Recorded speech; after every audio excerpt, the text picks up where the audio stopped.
Fala galera, e aí, estamos de volta. Refletiram muito sobre personalidade, pessoas, emancipação. Observem, estamos resolvendo questões, mas também estamos trabalhando muita teoria, não tem como dissociar. Eu entendo resolução de questões dessa forma, tá? Então a gente junta tudo e aprofunda, traz mais conteúdo para vocês, vocês têm uma chance maior de êxito, que é o nosso objetivo aqui. É o seu objetivo, é o meu objetivo, é o objetivo do Eber-On, beleza? Tamo juntos. Se liga no seguinte. Antes do nosso intervalo, eu estava conversando com vocês a respeito de morte. Fúnebre, muito fúnebre, mas era isso que nós estávamos falando. E aí eu disse para os senhores que existe a figura da morte real e da morte presumida. E disse também que a morte presumida ela pode se dar com a necessidade da abertura de um procedimento de ausência ou sem a necessidade da abertura de um procedimento de ausência. Conceituei o ausente como sendo um indivíduo que saiu do seu domicílio, encontra-se em um local incerto, não sabido, ninguém sabe do seu paradeiro, sumiu. E fiquei de aprofundar mais essa temática e responder a questão, resolver efetivamente a questão 2, que é a que nós estamos trabalhando. Se liga, vamos nessa. Eu vou trazer informações aqui agora que vai servir para essa questão e para as próximas duas. Então, o que eu vou dizer aqui agora, a gente vai adiantar muito o nosso conteúdo, tá?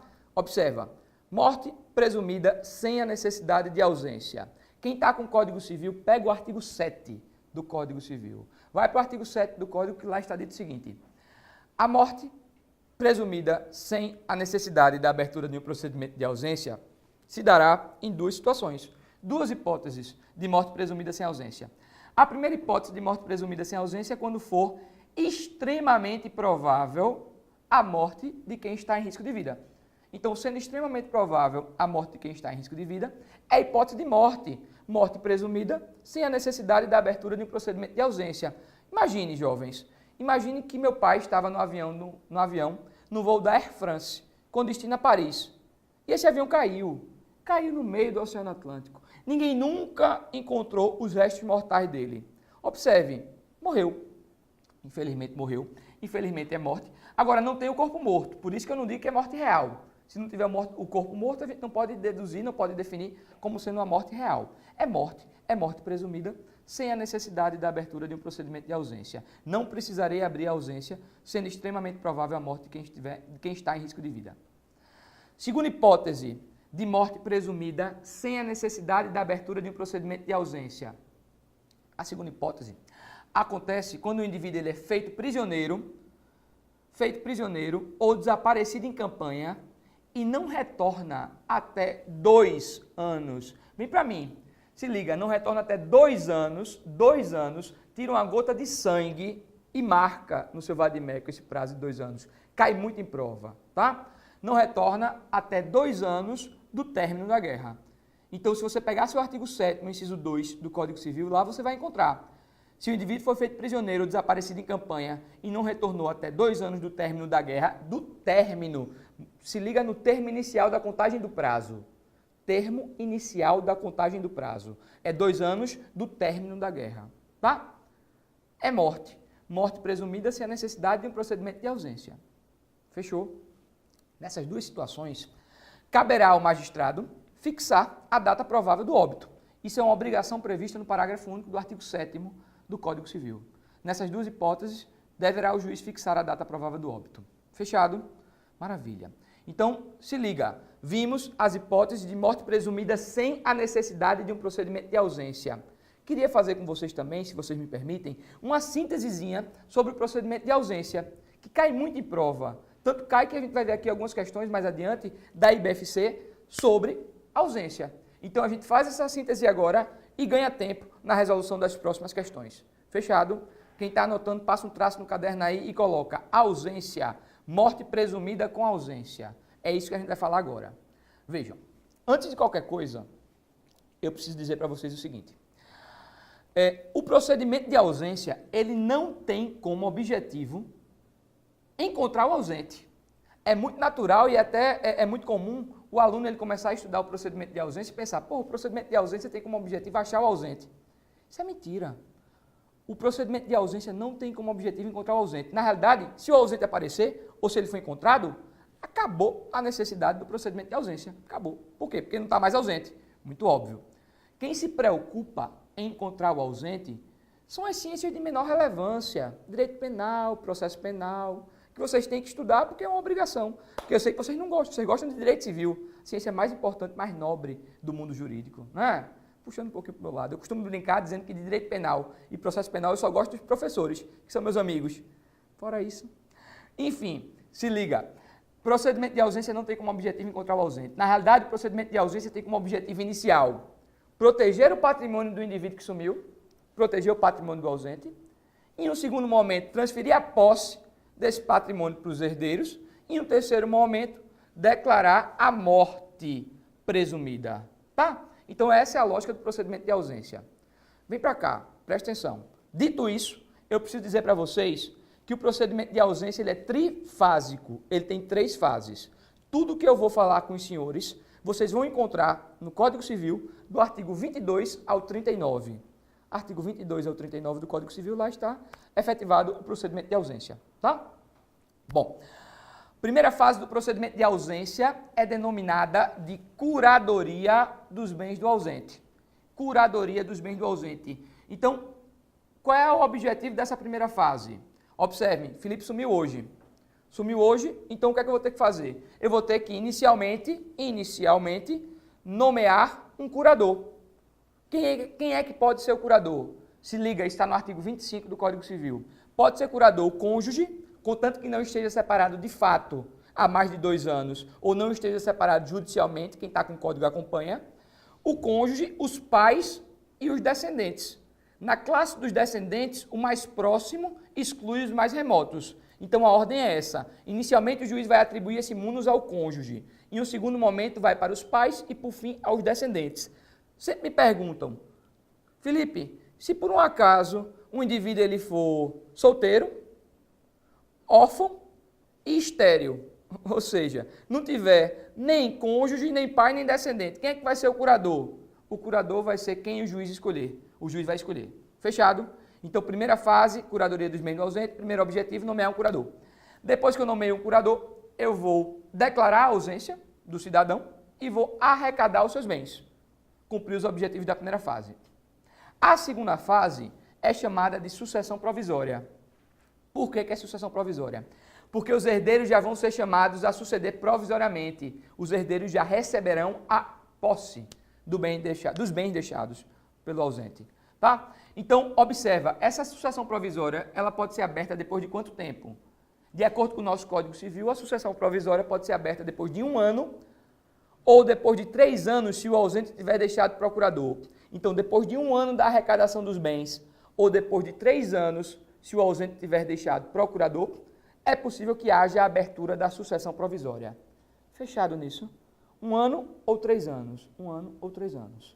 Maravilha, jovens. Tranquilo. Então, objetivo da sucessão provisória, transferir a posse, discutir questões envolvendo frutos e discutir questões envolvendo a garantia. Então, frutos e garantia e posse. Posse para herdeiros legítimos ou testamentários. Resumindo, é isso o objetivo da sucessão provisória. Pergunta habitual de prova. Quando é que eu posso passar dessa segunda fase para a terceira fase? Qual é o nome da terceira fase? Você que está estudando já sabe. Sucessão definitiva. Então, a terceira fase se chama sucessão definitiva. Observe, eu passo da sucessão provisória para a sucessão definitiva depois de 10 anos do trânsito em julgado da sentença que definiu a abertura da sucessão provisória. Então, teve uma sentença, teve uma decisão que estabeleceu a abertura da sucessão provisória. Depois de 10 anos, os interessados podem requerer a abertura da sucessão definitiva. Se liga nesse prazo, vai ter uma questão que vai cobrar ele. 10 anos, tá? Maravilha. Do trânsito em julgado, 10 anos do trânsito em julgado, da sentença que definiu a abertura da sucessão provisória, qualquer interessado pode requerer a abertura da sucessão definitiva. Na sucessão definitiva, o que é que eu faço? Na sucessão definitiva, o indivíduo ele vai ser, os herdeiros receberão a propriedade e o indivíduo vai ser considerado morto. Então, quem está com o código, volta para o artigo 6. Vê como o nosso Código Civil é interessante. Volta para o artigo 6 que você vai ver lá o que está dito. A morte, abre o artigo 6. Nele está lá colocado da seguinte forma. A morte ela pode ser real ou ela pode ser presumida. E a morte presumida se dará com a abertura da sucessão definitiva. Nas hipóteses que a lei autoriza. Com a abertura da sucessão definitiva. Só mais uma não, mais duas. Prometo, só vou fazer mais duas observações sobre esse tema, tá? Uma penúltima observação. Observe, se liga nisso. Se liga, artigo 38 do Código Civil. Cai muito em prova, cai demais, galera. Se liga no que diz o artigo 38 do nosso Código Civil. Ó, esse artigo ele estabelece o seguinte: se o ausente tiver mais de 80 anos de idade, e fizer mais de 5 anos que não se tem notícia dele, é possível que haja a abertura da sucessão definitiva. Então, quando o ausente constar com mais de 80 anos de idade e fizer mais de 5 anos que não se tem notícia dele, é possível que se abra direto a sucessão definitiva. Tá claro isso? Maravilha. Então, essa era uma penúltima observação sobre a ausência. Última observação sobre a ausência. Se liga. É possível, é interessante isso, é possível que para o direito civil, o morto volte. No direito civil o morto pode voltar. E aí o que acontece? Se, por um acaso, o morto, porque aí ele para o direito civil já é considerado morto, se ele voltar, se ele retornar até 10 anos da abertura da sucessão definitiva, o morto ou qualquer herdeiro, outro, que ainda não tinha sido beneficiado, se voltar até 10 anos, ele vai ter direito aos bens no estado que se encontra ou seus subrogados. Os bens no estado que se encontrar ou seus subrogados. Fechado nisso? Artigo 39 do Código Civil. Sintetizei o procedimento de ausência. Enxuguei para a sua prova. Agora a gente vai voltar aqui para as questões, tá?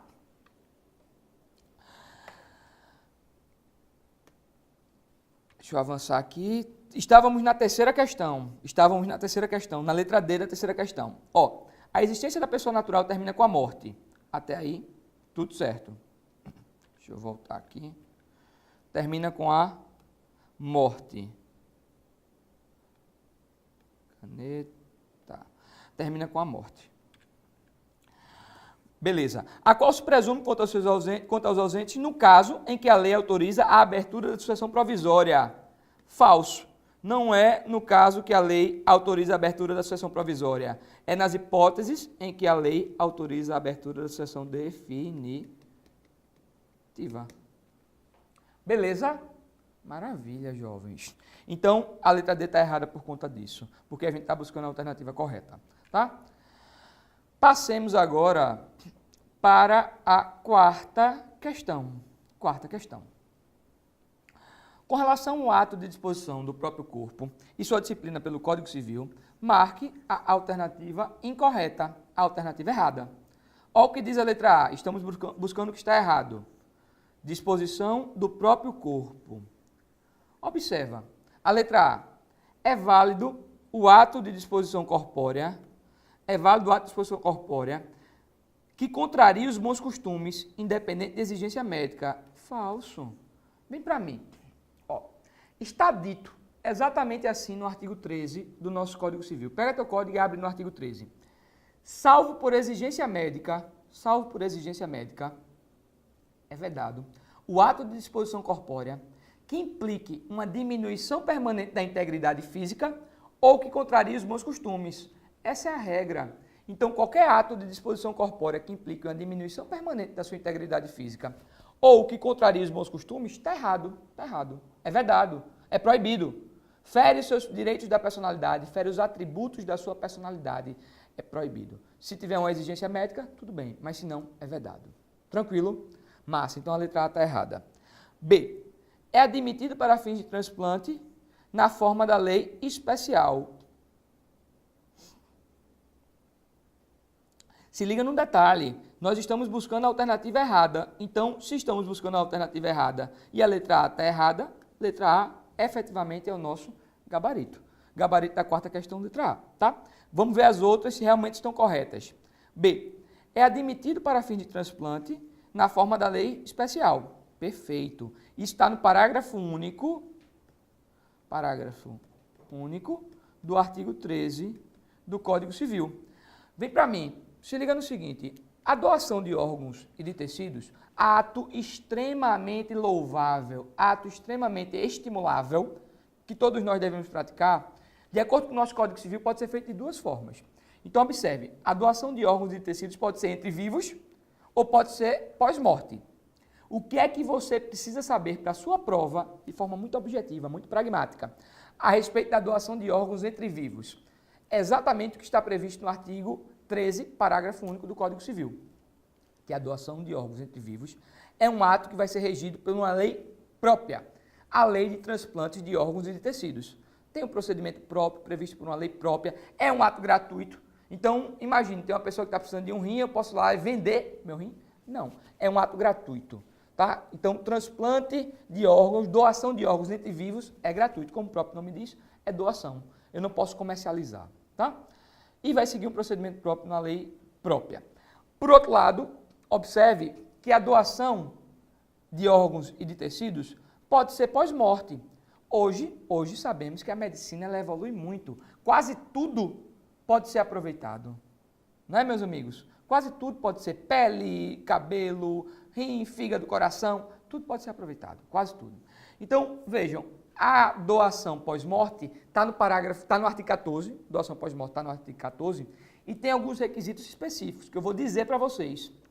Primeiro requisito para a doação pós-morte é um ato que é gratuito, é um ato que deve ser realizado com a finalidade científica, fins científicos, ou seja, veja que interessante, eu posso deixar meus restos mortais para serem estudados em uma faculdade, para faculdade de medicina, sem problema nenhum, faculdade de odonto, sem problema nenhum, tá? Então, fins científicos.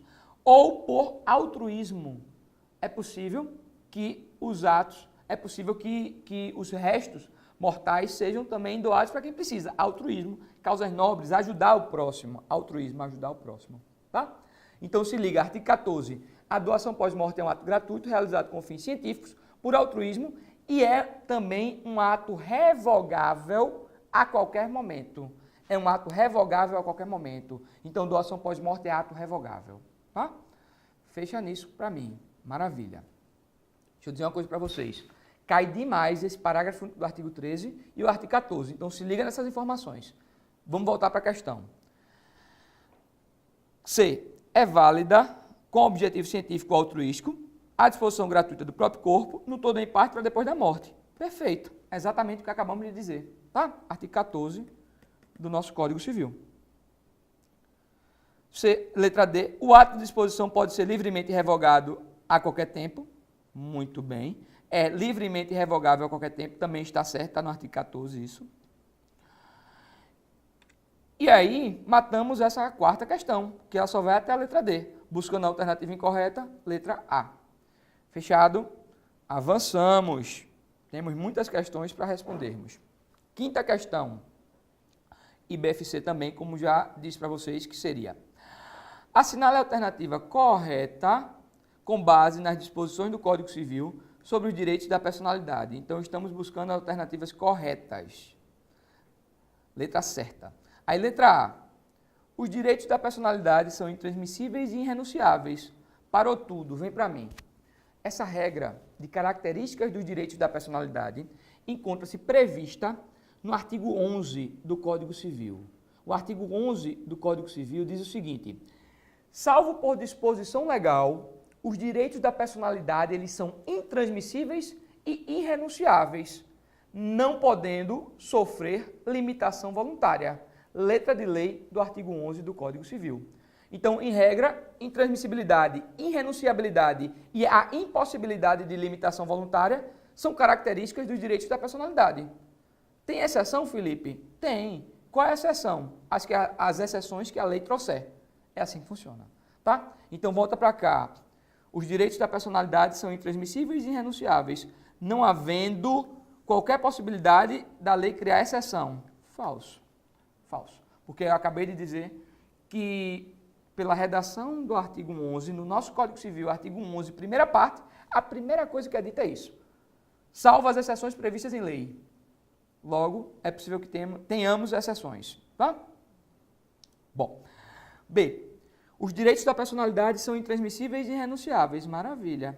Havendo a possibilidade de exceção a tal regra apenas por meio de contrato.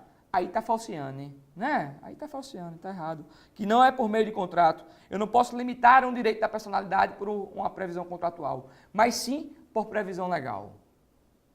Letra B está errada nisso. C. Os direitos da personalidade são plenamente transmissíveis. Falso. Irrenunciáveis? Falso. Não havendo qualquer possibilidade da lei criar exceção a tal regra. Bom, quem marca essa alternativa aqui é porque não estudou pelas nossas aulas, não é isso? Está errado. Letra D. Os direitos da personalidade são plenamente transmissíveis? Falso, falso. Havendo possibilidade de exceção a tal regra apenas por meio de contrato? Falso também. Só nos resta a letra E. Só nos resta a letra E, tá? Então vamos a ela. Com exceção dos casos previstos em lei, os direitos da personalidade são intransmissíveis e irrenunciáveis. Perfeito. Não podendo seu exercício sofrer limitação voluntária. Maravilha. Letra E é o nosso gabarito, tá? Fundamento, artigo 11 do Código Civil. Então, avanço. Sexta questão. Sobre os direitos da personalidade, considerando as disposições do Código Civil Brasileiro, assinale a assertiva abaixo e marque a alternativa correta. Marque a alternativa correta. Primeiro, com exceção dos casos previstos em lei, veja como isso cai em prova. Observem, meus colegas, como a IBFC cobra isso com frequência. Com exceção dos casos previstos em lei, os direitos da personalidade são intransmissíveis e irrenunciáveis, não podendo seu exercício sofrer limitação voluntária. Perfeito. Está correto. Artigo 11, Código Civil. Aí, segunda alternativa, salvo por exigência médica, é defeso o ato de disposição do próprio corpo quando importar a diminuição permanente da integridade física ou contrariar os bons costumes. Já falamos também sobre isso, está no artigo 13 do Código Civil e está certo. Salvo por exigência médica é defeso, é vedado, tá? É defeso, é vedado, é proibido o ato de disposição do próprio corpo, nessas duas hipóteses. 3. É válida com objetivo científico altruístico a disposição gratuita do próprio corpo, no todo ou em parte, para depois da morte. O ato de disposição pode ser livremente revogado a qualquer tempo. Maravilha, artigo 14 do nosso Código Civil. Questãozinha cara da prova de vocês. Essa 6 aqui, se liga nela. O que é que está correto? Letra D. Todas as alternativas estão corretas. Vejam que todos os itens 1, 2 e 3 estão corretos. Gabarito oficial, letra D. Tá? Todas as alternativas estão corretas. Avanço. Sétima questão. Se liga. Assinale a alternativa correta sobre a disposição do Código Civil Brasileiro quanto ao prazo contado a partir do trânsito em julgado da sentença. Eita, ausência. Se liga nisso que eu já fiz um esqueminha sobre ausência. Para vocês. O prazo a partir do trânsito em julgado da sentença que concede a abertura da sucessão provisória para que os interessados possam requerer a sucessão definitiva. Qual é esse prazo? Vem para cá. Depois da abertura da sucessão provisória, tem quanto tempo os interessados para requererem a abertura da sucessão definitiva? Qual é o prazo, meus amigos? Exatamente, 10 anos. Tá? Então, depois de 10 anos do trânsito em julgado da sentença que definia a abertura da sucessão provisória, qualquer interessado pode requerer a abertura da sucessão definitiva. 10 anos. Já trouxe esse procedimento, já expliquei, então só falta buscarmos aqui nas alternativas. 1 ano, não. 5 anos, não. 10 anos. Gabarito, letra C. 20 anos, não. 18 anos, não. Tá? Maravilha. Então, sétima questão, letra C. Oitava questão. Oitava questão também versa sobre ausência.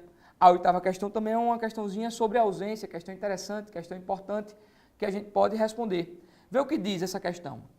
A respeito da ausência e de sua disciplina pelo Código Civil, assinale a alternativa correta.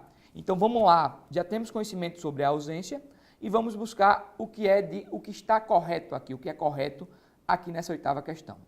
Letra A. O cônjuge do ausente, sempre que não esteja separado judicialmente ou de fato há mais de 1 ano antes da declaração de ausência, será o seu legítimo curador. 1 ano? Não. Vimos no nosso resumo, no nosso super resumo de ausência, que o prazo são 2 anos. Então, cônjuge, contanto que não esteja separado de fato há mais de 2 anos ou judicialmente. Tá? 2 anos. Está errada a letra A por conta disso. Errado. B. Em falta do cônjuge, a curadoria dos bens do ausente incumbe aos descendentes ou aos pais. Nesta ordem, não havendo impedimento que os iniba de exercer o cargo. Parou tudo, vem para cá, artigo 25 do Código Civil. A ordem não é essa. A ordem aqui está errada. A ordem é primeiro o cônjuge, segundo os pais, terceiro os descendentes. E se liga em mim, presta atenção. Ó, pais e ascendentes é a mesma coisa? Não, é não, é não. Por que não é, Felipe? Porque veja, pai é pai, pai e mãe. Agora, ascendentes são os pais, são os avós, são os bisavós. Observe que é diferente. Observe que é diferente. Tá claro isso? Massa. Volta para cá. A ordem, então, não é essa. A letra B está errada porque ela diz respeito à ordem. Tá? C. Decorrido 2 anos da arrecadação dos bens do ausente, ou se ele deixou o representante ou procurador, em se passando 3 anos, poderão os interessados requerer que se declare a ausência e se abra provisoriamente a sucessão. 2 anos? Não. O prazo aqui é de 1 ano. Eu falei isso também em nossa revisão a jato sobre a ausência, né? Falei isso. 1 ano da arrecadação dos bens, ou 3 anos se tiver deixado procurador, representante ou procurador, é possível que se requeira a abertura da sessão provisória. Então, a letra C, maliciosamente, está errada por conta desse prazo. Tá? D. A sentença que determinar a abertura da sessão provisória só produzirá efeito 180 dias depois de publicada pela imprensa. Até aí está certo. Se liga nisso. A sentença que definir a abertura da sessão provisória só produz efeitos depois de 180 dias. Previsão legal disso, tá? Então, tá correto. Aí avança. Mas, logo que passe em julgado, proceder-se-á à abertura do testamento, se houver, e o inventário e partilha dos bens, como se o ausente fosse falecido.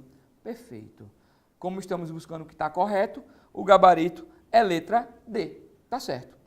E letra E, pode-se requerer a sessão definitiva também, provando que o ausente conta 70 anos de idade e que de 5 anos datam as últimas notícias dele. Falso. Conta com 80 anos de idade. Então está errada a letra E porque ela faz referência a um prazo de 70, quando na realidade, de acordo com o artigo 38 do Código Civil, são 80 anos de idade. Tá? Próxima questão também sobre ausência. Observe o seguinte: assinale a alternativa correta conforme as disposições do Código Civil, que instituiu sobre o Código Civil, tá? Que instituiu o Código Civil brasileiro sobre a declaração de morte presumida. Declaração de morte presumida. Letra A. A declaração de morte presumida sempre dependerá de ausência. Vem para mim. Se liga no que eu disse logo no início da nossa conversa, quando começamos a falar sobre morte. Eu disse que a morte pode ser real ou pode ser presumida. E a morte presumida pode se dar com a necessidade de um procedimento de ausência ou sem a necessidade de um procedimento de ausência. Então, não é sempre com ausência. É possível que tenhamos morte presumida sem a necessidade de ausência, nas hipóteses do artigo 7º do Código Civil. Fecharam nisso? Massa. Então, a letra A está errada por conta disso. B. Pode ser declarada a morte presumida pela decretação de ausência baseada na verificação de ser extremamente provável a morte de quem estava em perigo de vida. Extremamente provável a morte de quem estava em perigo de vida. Veja, morte presumida pela decretação de ausência, não, seria morte presumida sem a decretação de ausência. Extremamente provável a morte de quem estava em risco de vida é uma das hipóteses do artigo 7º do Código Civil, em que você determina a morte presumida sem a necessidade de se abrir um procedimento de ausência. Tá claro isso? Então está errada a letra B por conta disso, tá? Porque diz que é morte presumida com ausência. Letra C. A sentença de declaração de morte presumida não poderá fixar a data provável de falecimento. Falso. Sentença de declaração de morte presumida deverá fixar a data provável do falecimento. Disse também para vocês isso em nosso super resumo, está no parágrafo único do artigo 7º do Código Civil. E letra D,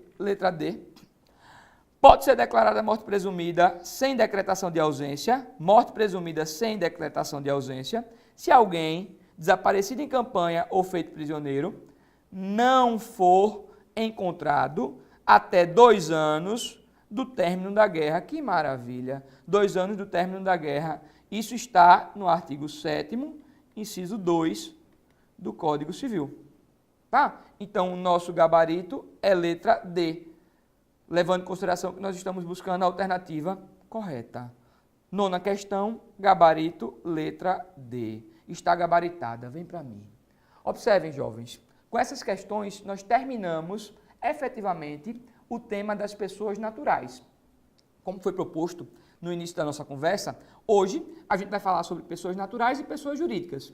Pessoas jurídicas é o tema do nosso próximo bloco. Então, respira, relaxa, toma um café e volta com toda a energia possível para que a gente dê continuidade ao nosso conteúdo falando sobre pessoas naturais. Até já. Beijo.